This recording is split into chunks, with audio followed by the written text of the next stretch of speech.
Shalom teman-teman. Shalom. Apa kabarnya pagi ini? Masih sehat semua kan untuk pagi ini? Ada sukacita? Marilah kita bangkit berdiri untuk memulai ibadah kita pada pagi hari ini.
Bagi Tuhan Yesus, terima kasih karena Engkau telah menyampaikan kami di tempat ini bisa berkumpul kembali. Sekarang kami akan memulai ibadah kami pada pagi hari ini. Kiranya Engkau memberkati ibadah kami dari awal hingga akhir. Terima kasih Tuhan Yesus. Haleluya. Amin.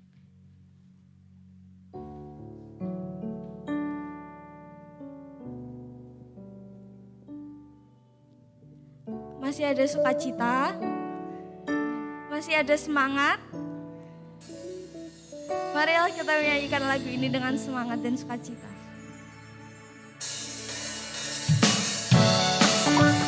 Terima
sudah tiba saatnya kita sebentar lagi akan mendengarkan firman Tuhan.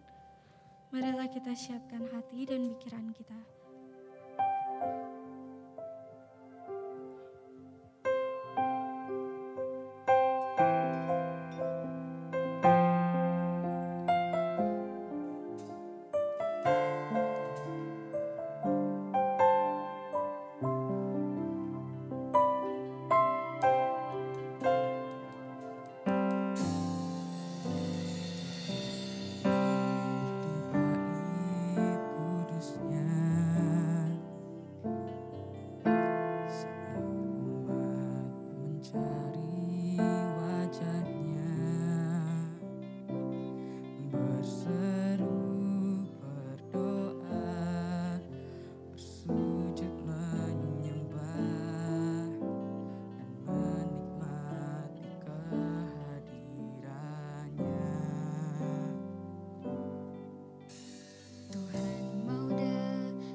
Hadiratmu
penuhi bait-Mu, dan ku tersungkur menyembah-Mu.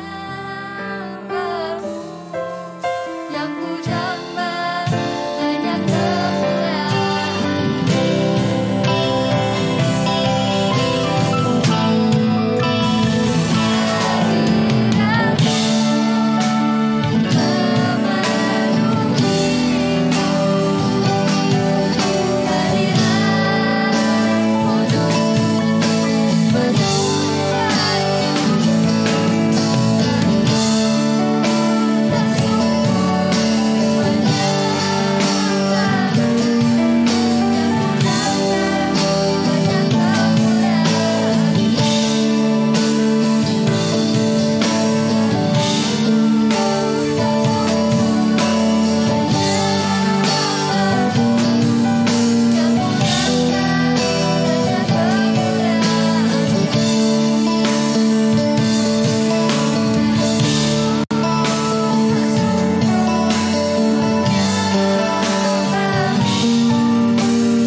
Bersyukur Tuhan, dalam segala keterbatasan kami boleh menikmati kekudusan-Mu karena Engkau sudah menguduskan kami. Siapakah kami Tuhan yang Kau cintai demikian rupa? Kau panggil kami pagi hari ini di tempat ini untuk kami boleh menyatakan cinta kami kepada Engkau meskipun itu tidak sebanding dengan cinta-Mu kepada kami. Jadikan kami anak-anak remaja-Mu yang senantiasa mengingat akan kebesaran kasih-Mu sehingga kami boleh membalas akan kebaikan-Mu. Terima kasih untuk pagi ini, terimalah puji-pujian kami, memberkati teman-teman kami yang sudah melayani dalam PW, dalam musik, dalam multimedia dan operator sound system. Memberkati setiap kami yang sudah hadir dengan kuasa firman-Mu, kami akan menerima kebenaran firman-Mu. Silakan berfirman melalui setiap guru kami siap Tuhan, kami persiapkan hati kami menjadi tanah yang baik untuk menerima benih firman-Mu. Dalam nama Tuhan Yesus Kristus kami ucap syukur dan berdoa. Setiap kita yang percaya bersama katakan amin. Siap untuk mendengarkan firman Tuhan? Oke, kita berdoa. Bapak terima kasih, kami sudah memuji dan membesarkan nama-Mu Tuhan. Kalau sebentar kami akan mendengarkan firman-Mu. Biarlah firman-Mu dapat tertanam dalam kehidupan kami Tuhan.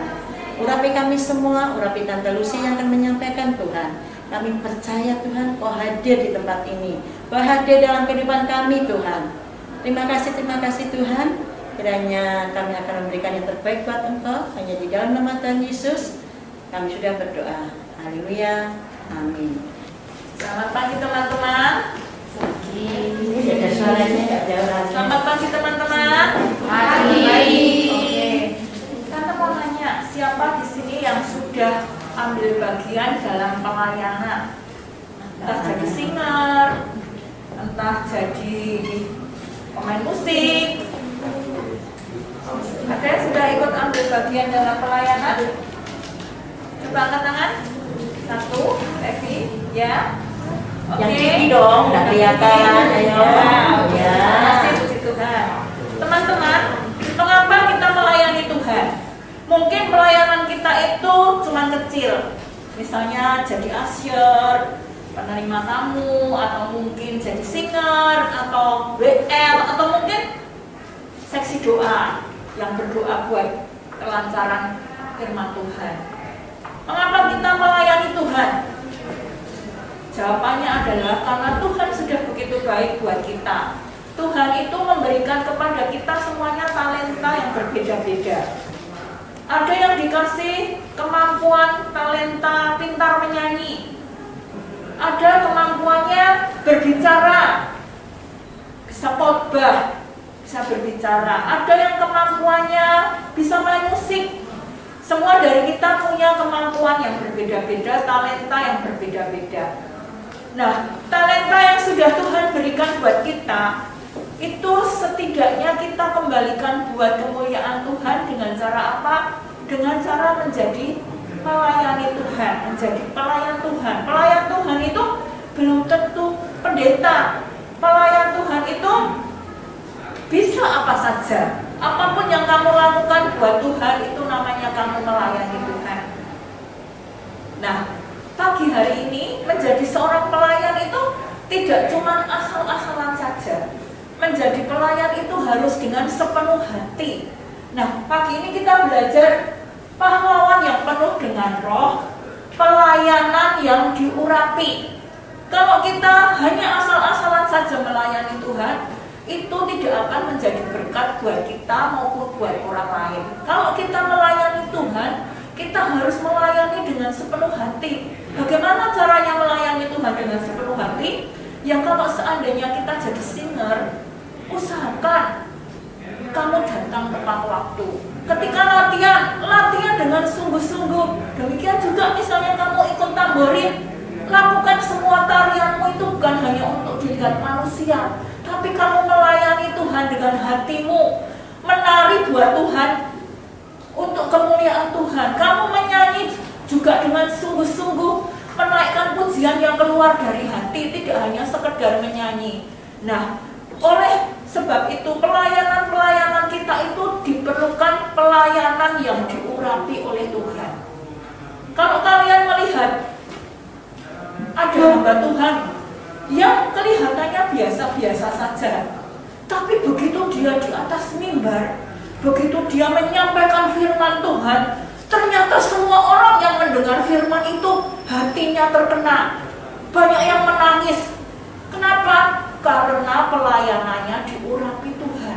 Ada seorang ibu yang suaranya biasa-biasa saja, tidak bagus, tetapi begitu dia jadi WM, begitu dia menyanyi, semua orang yang mendengarnya itu terasa, wah, mau memuji Tuhan, hatinya penuh syukur. Kenapa? Karena dia diurapi Tuhan.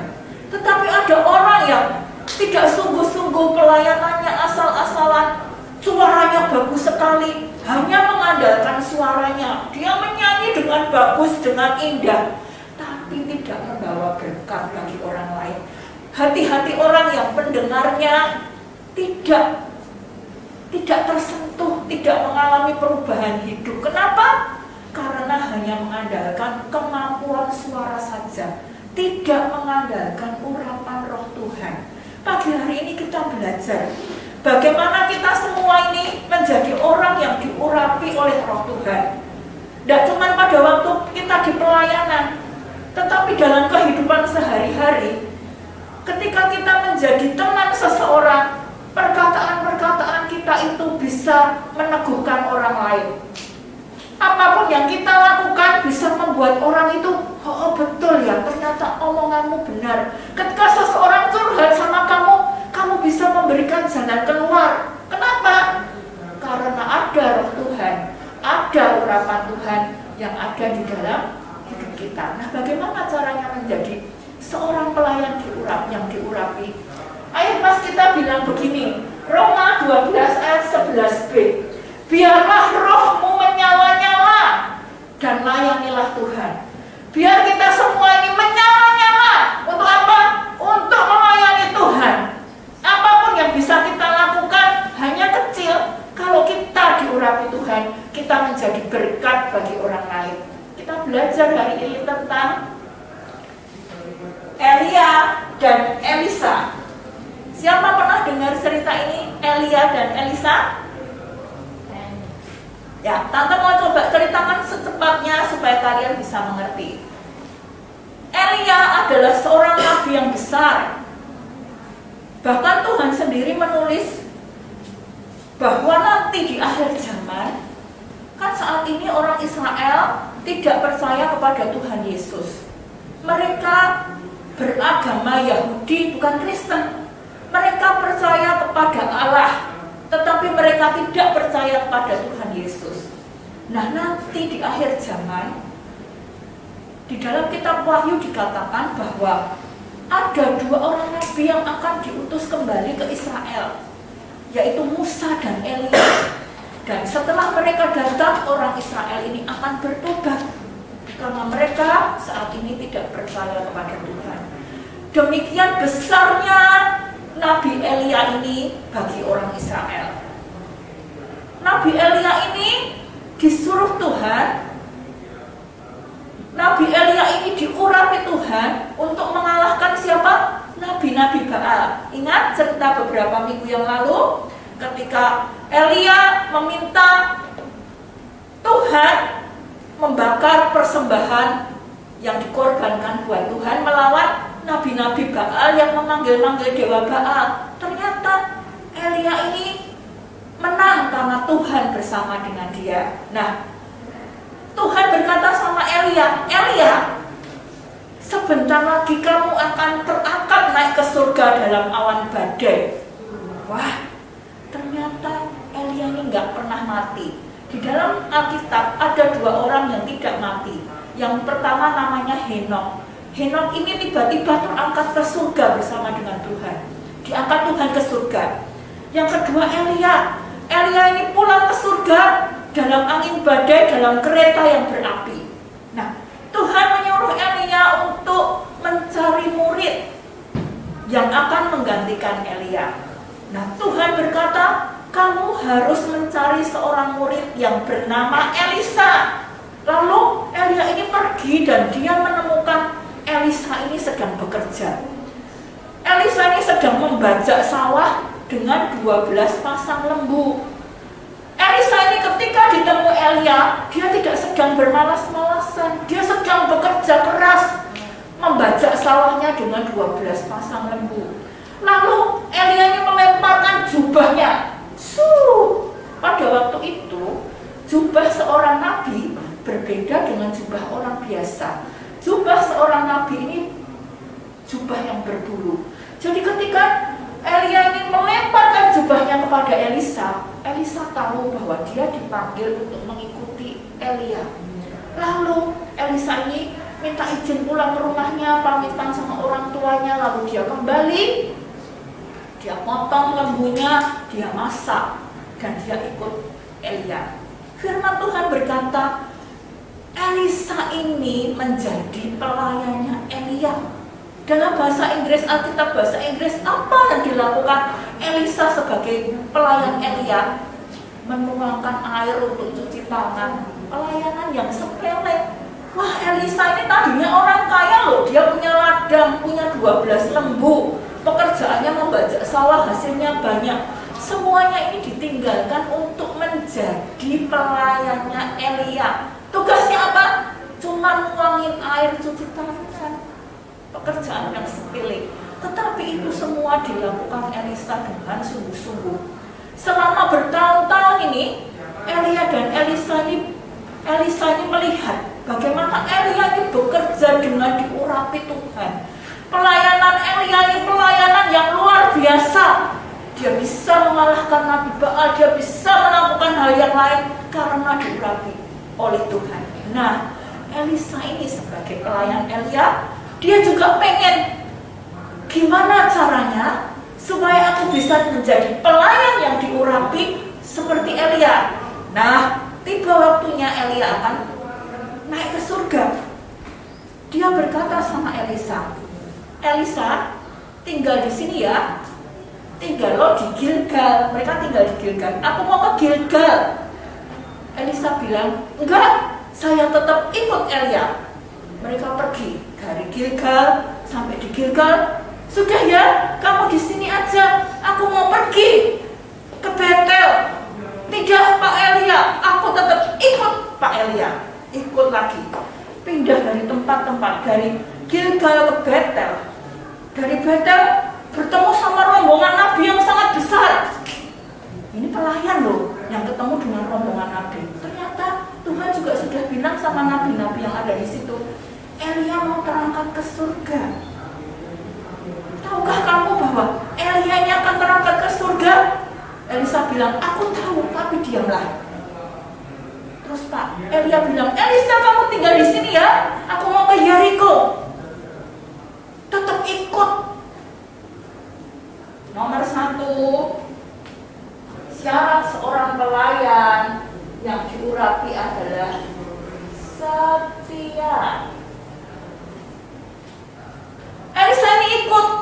Dari Gilgal ke Betel dia tetap ikut, dari Betel ke Yeriko dia tetap ikut.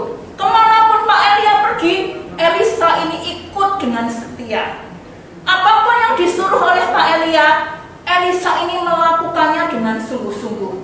Kalau kalian mau jadi pelayan Tuhan, panas ya? Bentar ya.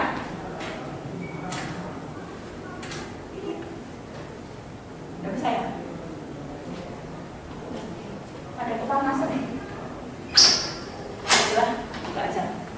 Kalau kamu mau jadi pelayan Tuhan, syarat yang nomor 1 adalah setia. Nggak bisa kalau kamu pelayanan tidak setia. Sudah dijadwal, aduh tante saya nggak bisa ya, saya mau nonton bioskop, saya minta ditukar. Besok pas saya udah ditukar, bilang lagi, tante maaf ya saya nggak bisa, saya ada acara ulang tahun nih, ditukar lagi. Nah, pelayanan yang seperti itu Tuhan tidak suka. Tuhan mau untuk pelayanan kita harus setia. Setia melayani apapun yang ditugaskan kepada kita. Kalau kita sudah punya komitmen, kita harus melakukannya dengan setia. Pak Elisa ini setia, dia ikut Elia dari satu tempat ke tempat yang lain sampai menyeberang sungai Yordan. Nah, sungai Yordan adalah sungai yang sangat lebar. Ketika mereka lewat situ, Pak Elia ini mengambil jubahnya lalu memukulkannya di tepi sungai Yordan. Dan apa yang terjadi? Sungainya ini terbelah dua dan kering sehingga mereka bisa lewat. Lalu setelah sampai di seberang sungai Yordan, ini sungai Yordan, ini Pak Elia, ini Pak Elisa. Orang-orang banyak, rombongan-rombongan Nabi tadi tidak ikut. Mereka berdiri di seberang sungai Yordan yang lain. Mereka tahu bahwa Pak Elia ini akan terangkat ke surga. Lalu Elisa ini berkata begini, Pak Elia ini berkata begini, Elisa, apa yang hendak kamu minta? Elisa bilang gini, Pak Elia, aku mau minta 2 bagian rohmu. 2 bagian roh. Maksudnya apa? Terus Pak Elia bilang gini, Elisa, permintaanmu itu sulit. Permintaanmu itu sulit. Tapi kalau kamu bisa melihat aku terangkat dalam angin badai, maka itu akan terjadi. Nah, teman-teman, maksudnya begini. Pak Elia ini punya banyak murid. Muridnya ini, Pak Elisa juga muridnya, pelayannya. Nah, 2 bagian artinya begini. Di Israel, seorang anak sulung itu punya hak warisan 2 bagian dibanding saudaranya. Contoh ya, misalnya ada 4 anak, yang nomor 1 dapat 2/4. Berapa ya atau wanti? Tante Lucy tidak bisa hitung-hitungan. Pokoknya yang sisanya dibagi 3, dia dapat 2/4 dulu. Karena dia anak sulung. Anak sulung itu dapat 2 bagian lebih banyak daripada saudara-saudaranya. Nah, Pak Elisa ini ingin mengatakan bahwa Pak Elia, aku dulu jadikan anak sulungmu, jadikan aku orang yang diurapi dengan urapan Roh Kudus. Nah, Pak Elia bilang sulit, kecuali kalau kamu bisa melihat aku terangkat ke surga. Nah, ternyata yang dimaksud adalah nomor 2, menjadi seorang pelayan Tuhan yang diurapi artinya harus punya iman. Percaya walau tidak melihat, tetapi minta kepada Tuhan supaya kita punya mata rohani yang bisa melihat apa yang ada di hadapan kita. Nah, dia berkata gini, kalau kamu bisa melihat, kamu bisa menerima 2 bagian rohnya, Pak Elia. Apa yang terjadi? Tiba-tiba ini angin badai datang, kereta berkuda datang. Pak Elia ini naik ke atas kereta berkuda dan diangkat ke atas ke surga oleh Tuhan. Dan Pak Elisa ini bisa melihat. Pada waktu dia bisa melihat, dia berkata begini, Bapakku, Bapakku, kereta berapi dan dalam angin badai. Artinya apa? Dia sudah menerima warisan sebagai anak sulung. Makanya dia mengatakan bapakku. Bapaknya sudah dapat rohnya Elia, sudah dapat rohnya Tuhan, sudah diurapi. Lalu apa yang terjadi? Pada waktu dia kembali, jubahnya Elia tadi kan jatuh. Pada waktu naik ke atas, jubahnya itu jatuh, diambil sama Elisa. Lalu pada waktu dia menyeberang ke sungai Yordan mau balik ke sana, dia putar itu jubahnya, dia pukulkan, dan terjadi apa? Sungainya itu terbelah dan dia bisa kembali pulang. Lalu nabi-nabi yang di sini berkata apa? Wah, Elisa sudah diangkat sebagai pengganti Elia. Mereka tahu bahwa roh Tuhan ada mengurapi Elisa. Nah teman-teman, yang dapat diambil dari cerita ini adalah seperti yang Tante bilang tadi, kita memerlukan roh Tuhan ada di dalam hidup kita. Kita memerlukan Roh Kudus ada di dalam hidup kita. Nah, apakah Roh Kudus sudah ada di dalam hati kita? Apakah Roh Kudus sudah ada dalam hidup kita?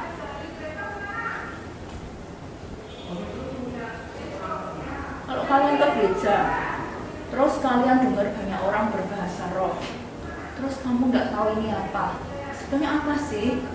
Begini teman-teman, setiap dari kita itu sudah ada Roh Kudusnya. Pada waktu kamu percaya sama Tuhan, sebetulnya yang membuat kamu bisa percaya kepada Tuhan adalah Roh Kudus. Firman Tuhan berkata begini, tidak ada seorang pun yang bisa mengaku Yesus adalah Tuhan kalau bukan Roh Kudus yang ada di dalam hatinya. Berarti di dalam hatimu ada Roh Kudus. Tapi Roh Kudus yang ada di dalam hati kita ini belum penuh. Jadi seperti ceritanya kalau ada gelas aqua diisi air, ya katakan aja gelas aqua itu hati kita, lalu ada airnya di dalamnya sedikit. Nah itulah ada Roh Kudus. Tapi Roh Kudus itu belum penuh. Roh Kudus itu harus penuh, bahkan tumpah keluar. Bagaimana caranya kita bisa kepenuhan Roh Kudus? Bagaimana caranya supaya Roh Kudus yang di dalam hati kita ini bisa menguasai kita dan memimpin hidup kita? Yang pertama caranya adalah memiliki hati yang haus dan lapar. Haus dan lapar akan Tuhan. Rindu dipenuhi Roh Kudus.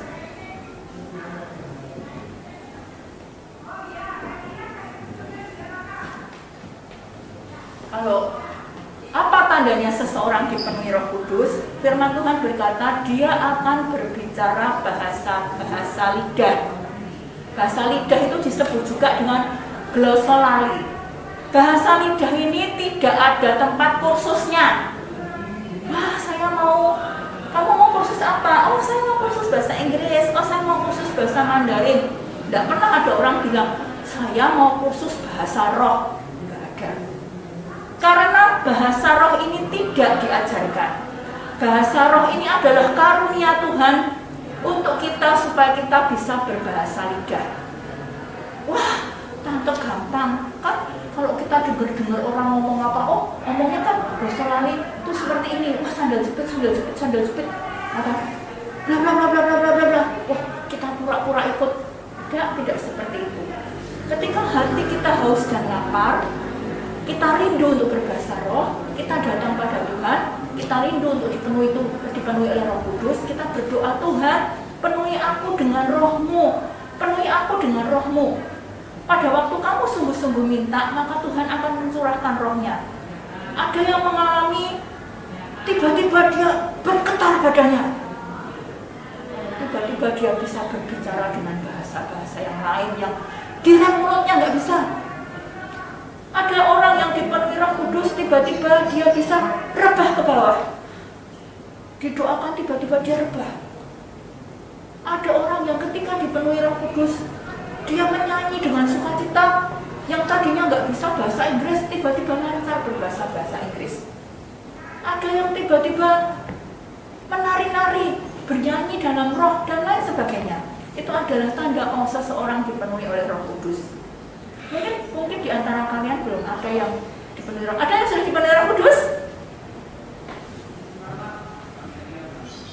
Oke. Kalau belum, kalau kamu rindu minta, supaya kamu dipenuhi Roh Kudus. Haus dan lapar, minum dipenuhi Roh Kudus. Yang kedua, beriman, punya iman, percaya. Apa yang kita minta, tidak minta. Mintalah, maka Tuhan akan memberikan kepadamu. Nah, pagi hari ini, untuk menjadi pelayan yang diurapi, hidupnya dipimpin oleh Roh, kita harus dipenuhi oleh Roh Kudus. Kalau Roh Kudus memenuhi hati kita, maka Rohmu akan menyala-nyala, dan dengan sendirinya kita melayani Tuhan itu pasti dengan setia, dengan sungguh-sungguh. Pelayanan kita akan menjadi pelayanan yang menjadi berkat bagi orang lain. Pagi hari ini, siapa yang rindu untuk dipenuhi oleh Roh Kudus? Coba tangan. Oke. Kita mau berdoa dengan sungguh-sungguh. Kita mau minta pengurapan Tuhan turun atas kita. Yuk. Pagi hari ini Tuhan, kami serahkan setiap anak-anak-Mu yang ada di tempat ini di dalam genggaman tangan-Mu. Tuhan, Kau yang memegang mereka dengan kuasa-Mu Tuhan. Tuhan yang memegang mereka dengan tangan kanan-Mu yang membawa kemenangan Tuhan. Mereka akan menjadi anak-anak yang luar biasa. Anak-anak yang dipenuhi oleh Roh Kudus. Anak-anak yang melayani Tuhan. Anak-anak yang berhasil di dalam hidupnya. Kami minta doa ini Tuhan di dalam nama Yesus, supaya Tuhan mereka boleh menjadi orang-orang yang memuliakan Engkau. Terima kasih Bapa, teruslah bekerja di dalam hati mereka, teruslah mereka memiliki kerinduan untuk hidup dekat dengan Engkau dan melayani Tuhan. Terima kasih Bapa, hanya di dalam nama Yesus kami berdoa dan mengucap syukur. Haleluya.